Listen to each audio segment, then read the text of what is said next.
Hey, hey, hey, welcome to Association Chat, your online discussion where we warm ourselves by the virtual fire with thoughts and topics of the day, welcoming thought leaders and trailblazers alike to join up in this online home for the community.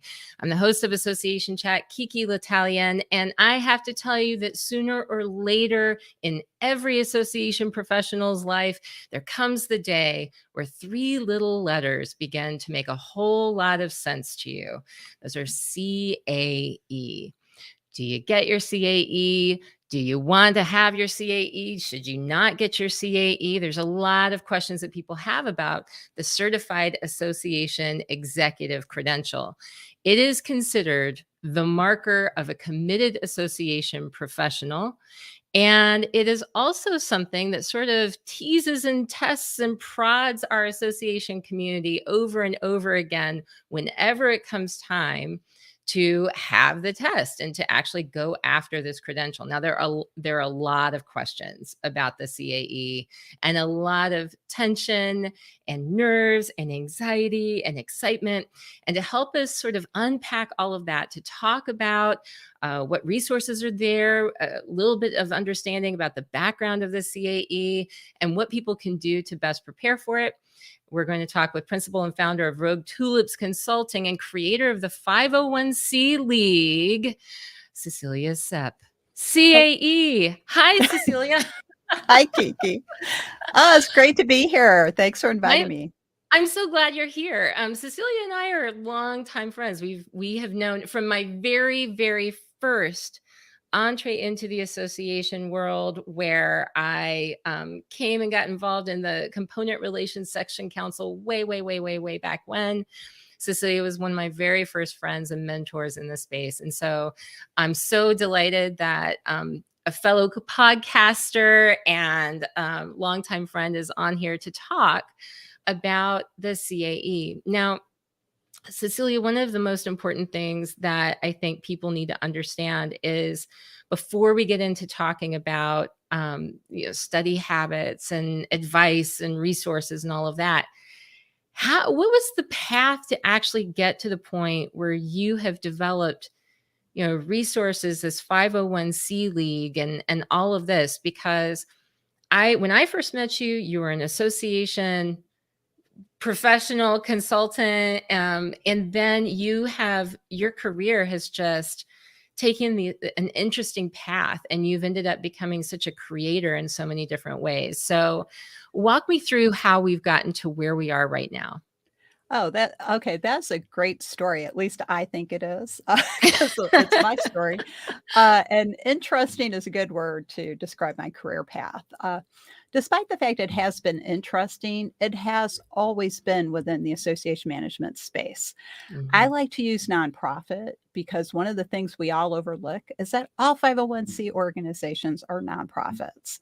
It's what Yeah. kind of nonprofit we are that matters. But we do tend to say association because we tend to focus on the members, and that's okay. I started out a bright-eyed youth back in the late 80s, working at the U.S. Chamber of Commerce and I ended up as a policy analyst and a lobbyist. Before I moved more into the nonprofit management space. And I worked at two trade associations, two specialty associations, professional societies. And then I worked at a nonprofit tap dance organization that promoted the Oh. percussive art of tap dance. I And love I that. did that. Yeah, it was a lot of fun. But I told them I only tap dance around the issues. They kept trying to get I've me to never, dance, and I've never, I've never known you to tap dance around the issues. You've always been straightforward with all of them. So, I try so, to be. so you have always, you've been very involved in the association community. I knew you first as an association for the American Society of Association Executives, a volunteer who was Mhm. very active with the section councils and always trying to move things forward. But back then, when we talked about CAE, there was no 501c League. That did not exist at that point. There were That's right. really just a few pathways that one could take in order to prepare. And so And there was even a question at one point of whether a consultant would be able to take this CAE. I mean, there's a lot in the early days that went into this. Oh my So gosh. how did you end up to a place where you're offering all of this? Like, how did this Wow. happen? Well, okay, there is a little bit of a backstory here. So if you and the audience can bear with me for a couple of minutes. Yes, So absolutely. I did become a consultant after having all the nonprofit organization experience that I outlined. I actually put together a small focus group of people I had worked with and said, would I be a good consultant? They said yes. And that's how I had my first consulting company, which some of you may have heard of, CS Association Services. And yes, I acknowledge it is one of the most boring company names of all time because I let the focus group name it. But before I started doing that, and I was in between opportunities, as we like to say, I'd actually found out, KiKi, that you had applied to take the CAE exam. And Yes. you were just starting out as a consultant yourself. And so I contacted Greg Melia at ASAE. He used to be the chief membership officer there. And so he oversaw the program. And I said, hey, I found out KiKi is applying for the CAE. Does that mean I can? And he said, well, Mhm. if you've been on staff within the last 5 years, you can take the test. And I said, well, it's been 6.5 for me. And he said, well, you could ask for an exemption. And I said, absolutely not. Not until every consultant can take the CAE exam. I'm not getting an exemption. And so that was kind of what I like to call my Brad and Angelina moment, because they had said, we're never going to get married until, everybody Yeah. can get married. Uh, but this, when I started, lobbying, I was one of the many people who lobbied to say consultants should be able to take the exam. And this Mhm. is an important thing because there's a lot of people who are consultants who have only worked with nonprofit clients, and so they do know a lot, or they're people like you and me who we worked as staff people. We know the ins and outs. We understand how it works. And Mhm. just because we're now have a different job title does not mean we're still not an association executive. And Right. that's why it's very important. Uh, so I was one of the people, like I said, and this went on for about 10 years. Not just me, other people. I got some nice notes from people saying, thank you for, making this happen. And I said, well, it wasn't just me, it was a lot of other people. Because I used to send emails to ASE making the revenue argument. You could expand your revenue from CAE if you let more people take it that are Right. qualified. You have to be qualified. And so that was when you were talking about the councils. We were at a ASA meeting, Component Relations Council, and John Graham walked in with whoever the current chair was at the time and made the announcement. And I said, okay, well, I got to put my money where my mouth is. Win, lose, or draw, I have to take this exam now. Yeah. And so that's what motivated me to get ready to take that test. So that's the And first part.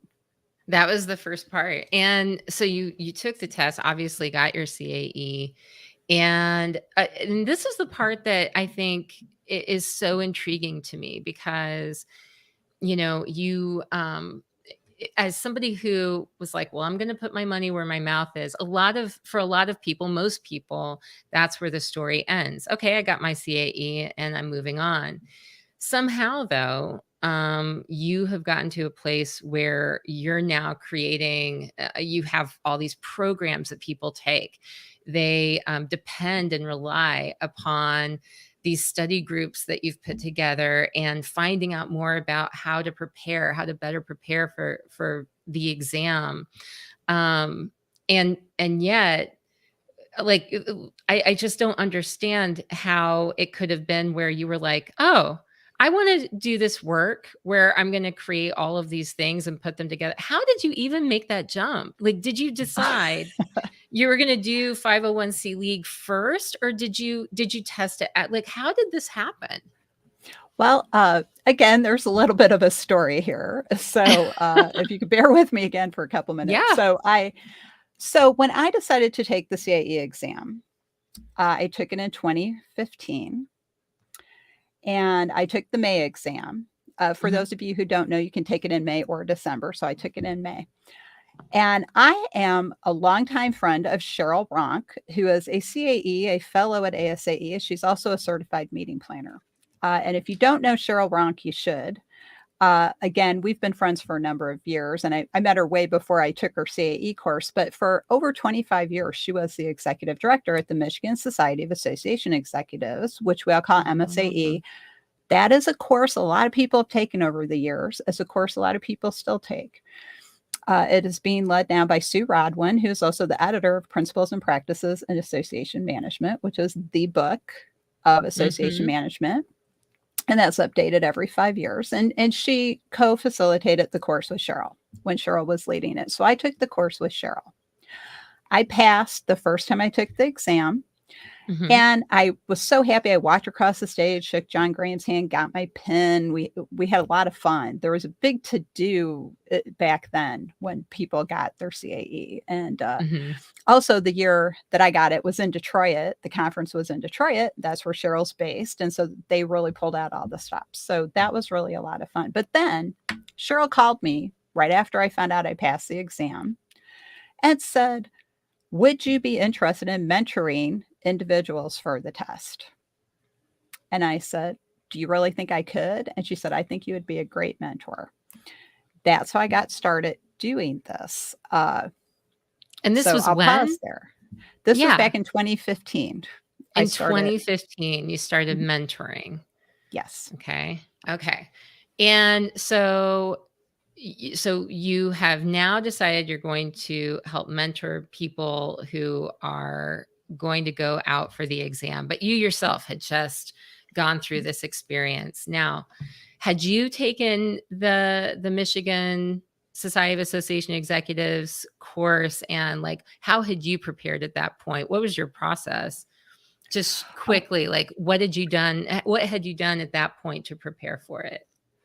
Oh, well, that's a great question. I actually took the course at MSAE with Cheryl. And Sue co-facilitated, so she would give certain presentations. So Cheryl was the lead at that time, though. And that is how I prepared, because at the time I was consulting with Association Laboratory with Dean West and Phil Picorius and several other people at the time. And I did that for about 10 years. And we had a very heavy workload there. And so I knew I needed a course with dates and deadlines and, online community, because that course came with a lecture every week. You could go back and watch the recording. We got quizzes, we got practice tests, and we had an online community. And I studied with my friend Sue Bowman. She was my study buddy. Sue, yes. And Barbara Armentrout was in our group. And Barbara, being Barbara, also was in another study group. She started a local DC because, Barbara was like, I'm going to be ready. And she was. But so we all kind of went through it together. At the time, you took the exam in person at ASA headquarters. And so a bunch of us went down to Blackfin after the exam and had a late lunch and had a couple of beers. And Tobin Conley from Delcor took the exam with us. And Tobin and I got there first. We were two of the people who finished the test before the 4 hours were up, and went down and started having a beer before everybody else got there. And,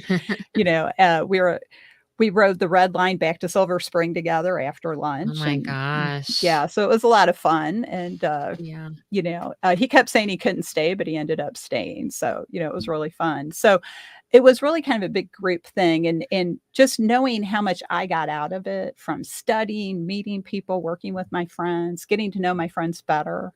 I got to know Sue and Barbara better from studying for the CAE together. And so and then Cheryl asked me, Cheryl called me up right away, because the Michigan Society would place mentors with people in their course, or people that had taken the course and they were going to take the test again. And so that's how I got started doing it.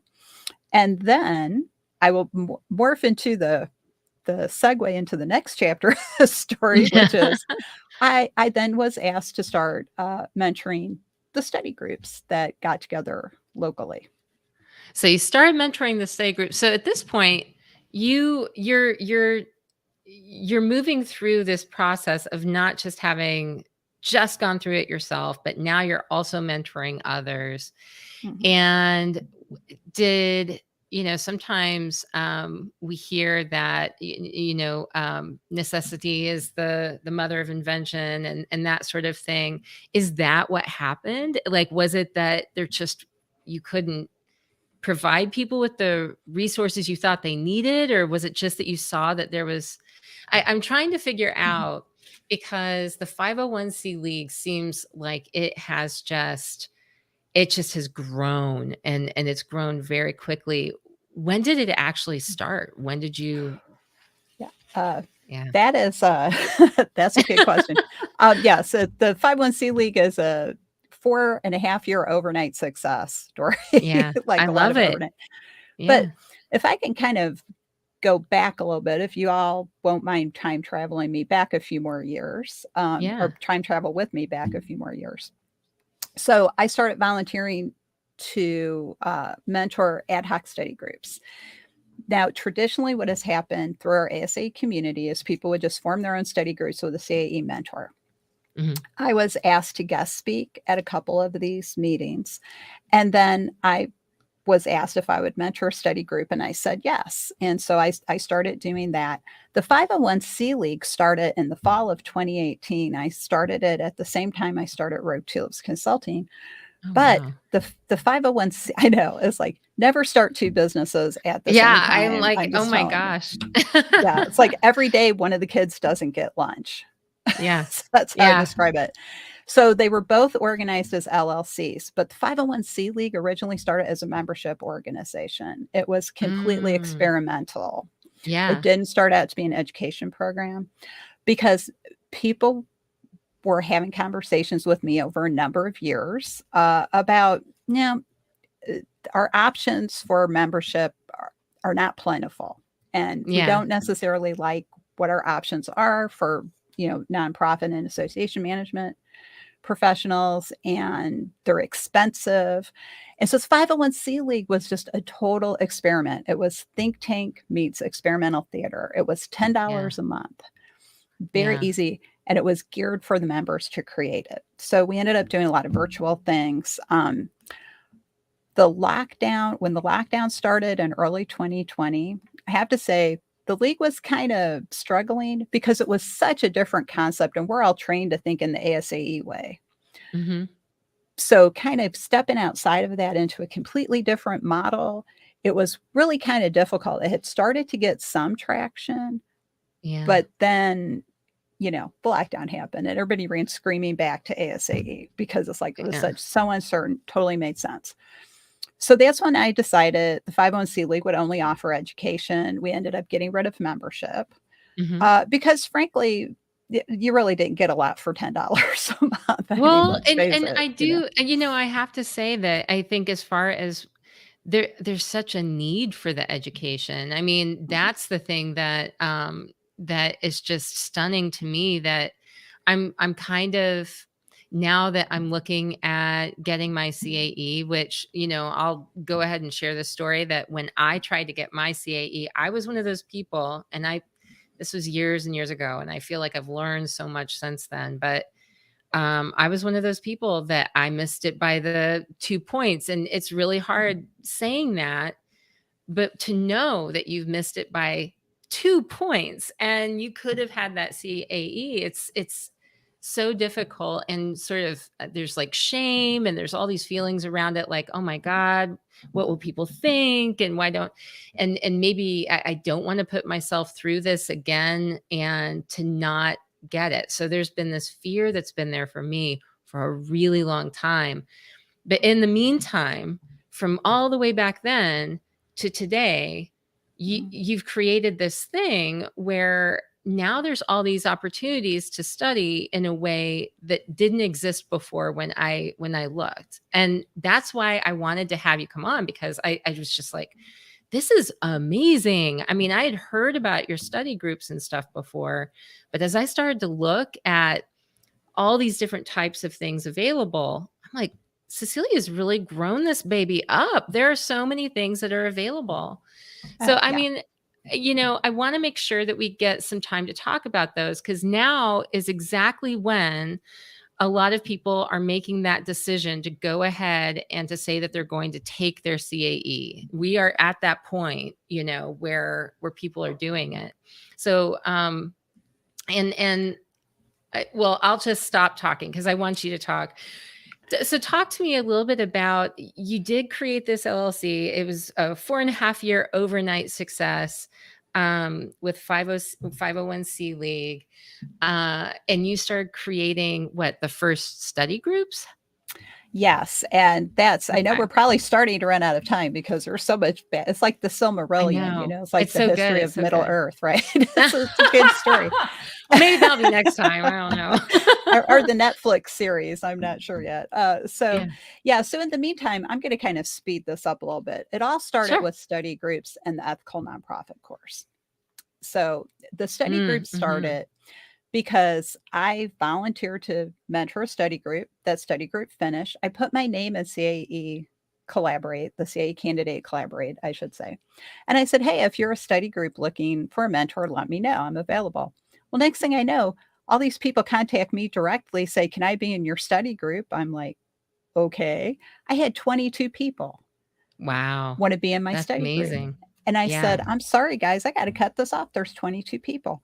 And they said, oh, and they were so disappointed. And they said, well, if you hear of another study group, let me know. So I went out as an ad hoc volunteer and I organized 18 study groups with different CAE mentors. Yes. Back in 2019 and 2020. My gosh. 2019 into the 2020 exam. Yeah. 18 study groups, 9 for the May exam, 9 for the December exam with different mentors.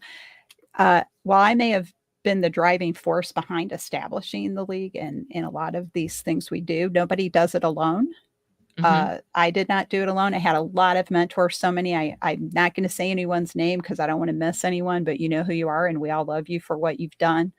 It's a big commitment because our study groups at the time were 14 weeks. Just 1 hour a week for 14 weeks. They're now cut back to 12 because from experience, I now know 12 weeks is just right. And we get up to that. So I start organizing these study groups because nobody else was doing it. I did it as an ad hoc volunteer.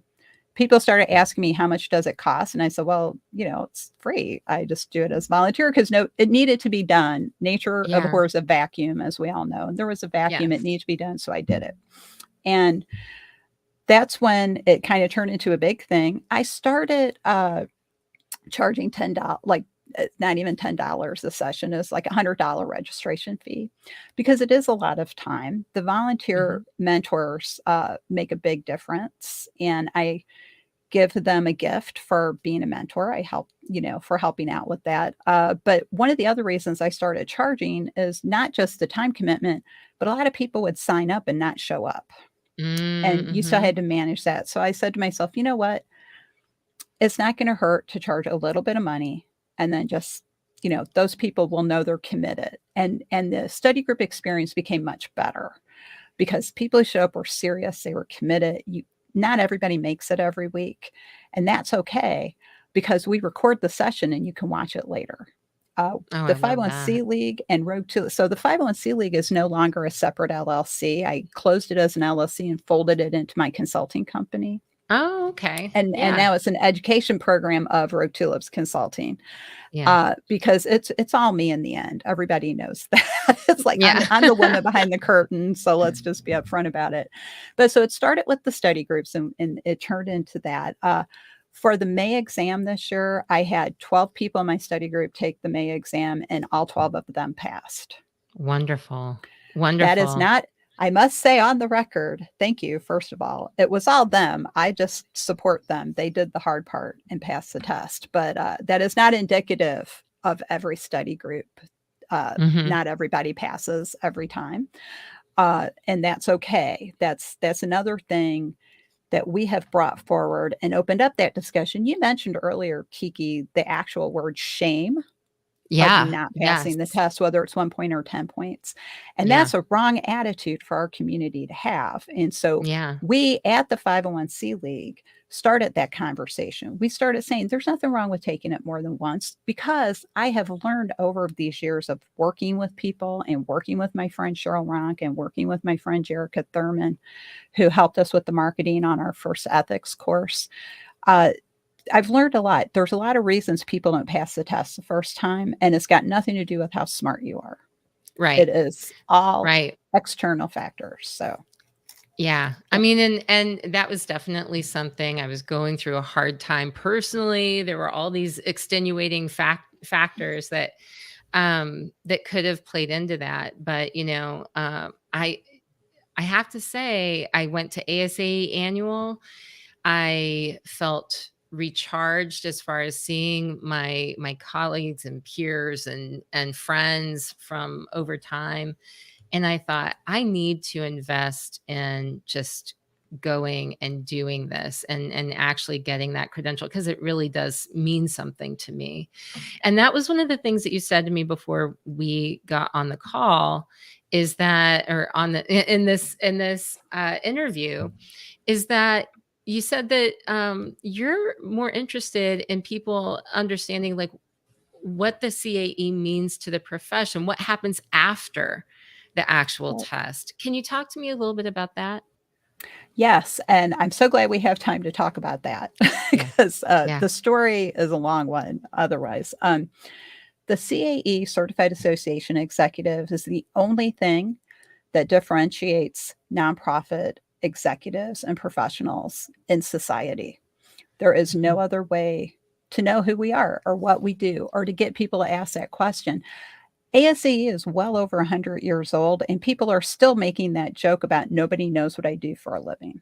Mhm. And I think that's wrong, because if you go back to Alexis de Tocqueville, who wrote Democracy in America, and he talks about the power of groups, the power to associate in the United States was what differentiated us, why we were Mhm. different from the rest of the world, because we came together for common cause.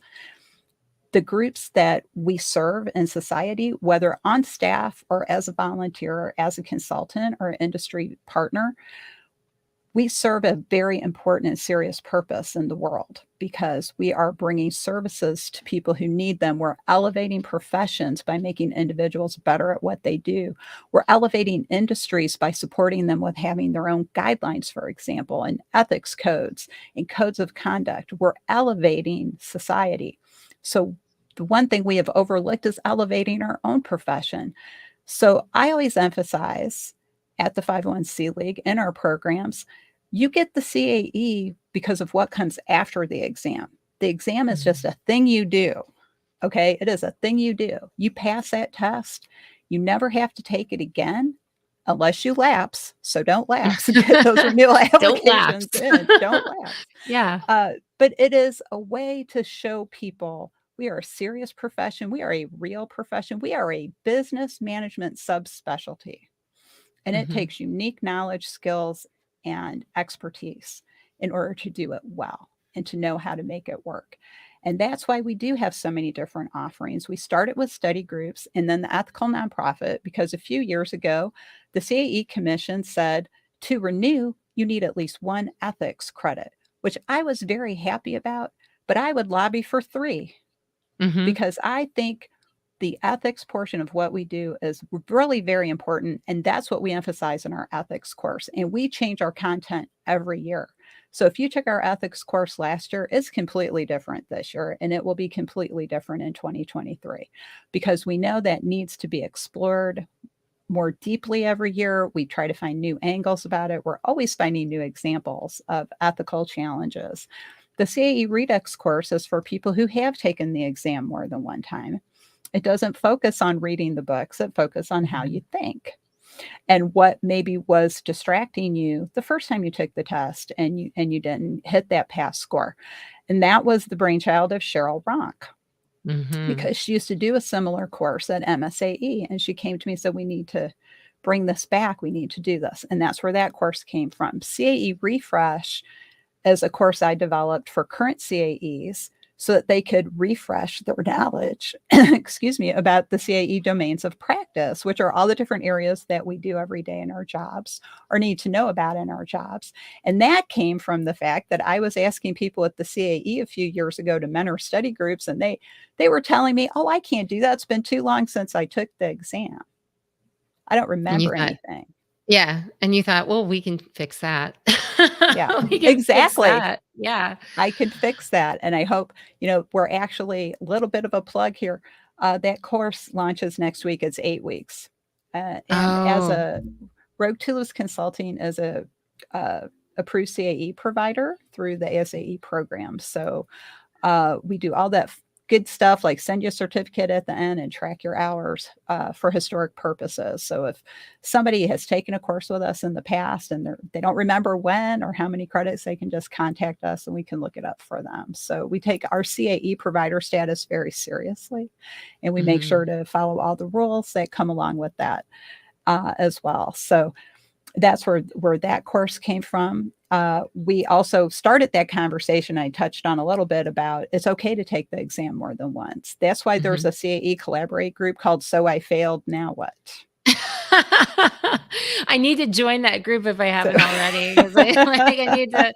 I mean, I'm really trying to get excited about it, and it's not even. I don't even have to try, because I do feel really positive about approaching it at this point. I think that I think I'm ready, and I think that I'm in a good space in all kinds of different ways. But I also feel like there are more opportunities to really prepare and study and find the right groups. And thanks to, you having something like the 501c League, I feel like I'm going to be able to be successful, and those supports are in place. Those support systems are there.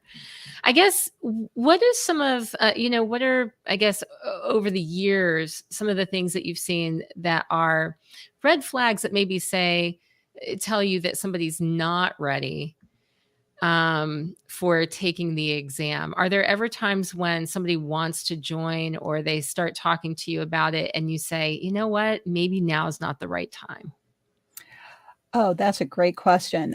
Usually, if I'm counseling somebody, which the word I use for that, I actually have 2 of those calls this week. People talk to me about where they are, what should they do, when should they plan to do it.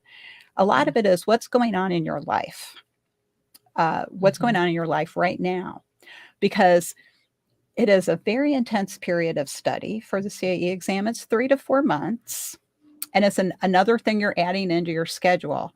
So if you're doing something like moving, starting a new job, getting married, having a child, you probably want to wait and do that. Don't do it right then. That's a Don't bad do it right idea. away. Yeah, yeah. Don't yeah, and I've had people talk to me. Somebody in the study group that I mentioned where 12 people took it and 12 passed Mhm. had been talking to me for over a year before she actually started studying. So Yeah. I'm in it for the long haul with people. That's why what we say is we can't guarantee you'll pass, but we can guarantee we'll be there every step of the way. We put in a lot of extra time and effort with people to help them be comfortable. Another thing I'd like to jump to, KiKi, because I know we're getting close to the end of the time, is you Yeah. asked me earlier something about study groups, like why are study Mhm. groups successful? Yeah. There's a lot of different study groups out there. There's self-forming ones. If you're self-forming a study group, I strongly encourage you to have a CAE mentor, because it's not just about the reading, it's putting it in context. Mhm.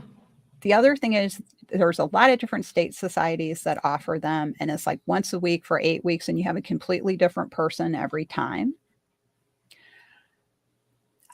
My opinion, this is my opinion about that, is Mhm. I don't think that the quality of the presentations are consistent because they're all volunteers. It's very much like when we do our educational programming at conferences, they're all volunteers. So we don't know if they're a great speaker or not.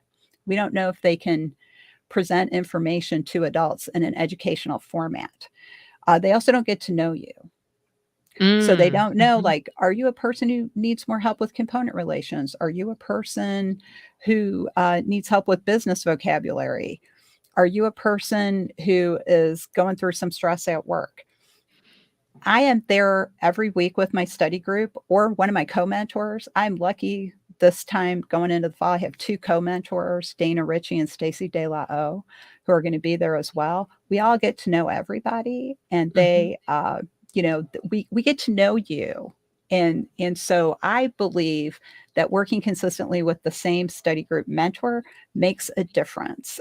Within a year of us starting our formal study groups, we were hitting the same 80 to 85% pass rate of other established programs. And I think Wow. that is the big difference as you work with the same people every time. So, because we are coming up at the end of our time, I want to ask one more time for those people who are listening to this as the audio podcast, or for those people who are watching this later, the deadline for this approaching approaching study group set going through is what? What's the deadline for that? For sign Oh, up? well, we had our first session last week. It was Okay. our initial introductory session. We let people join study groups actually Throughout. up until like about a month before the test. Oh, wow. So, Wonderful. yeah. Wonderful. I do encourage people, though, if you are interested in taking the exam in December, the deadline to apply is this month at September 23rd. So you have to make sure you September have 23rd. that's right. Yes. If you're Yes. doing it this year. Um, Yeah. but if you want to join one of our study groups, we're offering two currently, one on Tuesday afternoons at 2 and one on Thursday afternoon at 1. So you can feel free to join those at any time. The fee is the same, but you get access to all the recordings once you sign up. So, and we just had our first one last week. So if you are interested and want to sign up, feel free to do that. We have Oh, CAE man. Refreshes launching next week. You can register all the way till the end of the day Monday for that if you want to make the first one. And again, we tend to keep our registration open if you want to come in late and join. So. Yay. I love it because I need to do this. If I'm going to do it, I need to do it. So need to commit. All right. So where people can reach you, of course, if you're watching this, you can see at the bottom that I have the URL. So you can go to the web address, the501cleague.net. And if you're listening through audio, again, that's the501cleague.net. And they can go to that web address and find more information. Any final words for people who are, because I feel like we could do like a part 2 of this. Maybe we'll check back in and we'll do like a part 2. But are any final words for people who are thinking that this may be the time that they need to go and actually go out for their CAE and go and try to attain this credential? I'll be quick. Yes, if you want to talk through where you are in your CAE journey and what you should do next, do feel free to reach out to me. I'm always happy to talk to people. You can reach me through either one of my websites or by email at cecilia@roguetulips.com. So if you want to have that conversation, I encourage you to do that. If you feel you are ready, I encourage you to sign up for a formal study group wherever you may want to do that. Or you can do it at the league and do it at your state society. You can form your own. At least get a study buddy. The data shows that people who work with someone else perform better on the test. So even if you Mhm. have one study buddy and you're quizzing each other every week, that's very helpful. There's a lot of courses. We have art courses. ASAE has a lot of courses. So there's a lot of education out there. If you're an ASAE member, get into one of the collaborate groups or CAE Candidate. And so I failed. Now what? If you have taken it before, but that group also has a lot of good study tips. That's If you want awesome. to do that. And my final advice, though, is if you have decided to commit to take the CAE exam and to become a certified association executive, start thinking about yourself as a CAE candidate. Mhm. I am a CAE candidate because that's I what am a you are, because you're going to do the candidate. work. So. I love it. Going to do the work. Thank you so much for joining us today. I really appreciate it. As always, it was so good to see you in Nashville, and it's so good to see you now. You too, KiKi. Thanks for having me back. This is my third time on your show, so I Oh appreciate yeah, I it. think you hosted back in the day too. Like there were all kinds of things, but we'll have to bring up. I'll have to like find links to those so that we can like take people to those too. But thank you so much. Thank you. All right. So what do you think? Oh my gosh, I'm so excited. I'm actually really excited. I'm a little nervous. I need to figure out, get all my ducks in a row if it's going to be December, if I'm going to do next May, but I know for sure it's either going to be December or May. And I am definitely taking Cecilia's advice. I'm going to be studying with a group. And I'm going to be looking at the programs that Cecilia offers because this looks amazing and I want to pass. So, with that, I hope that all of you continue to ask questions and learn every day. That's what we're all about. And we're always looking for ways to improve ourselves and to improve ourselves in this wonderful association, nonprofit world that we live in. So, with that, until next time, keep asking questions to learn every day because, as Joseph Campbell once said, the cave you fear to enter holds the treasure you seek. Have a great rest of the week, everyone.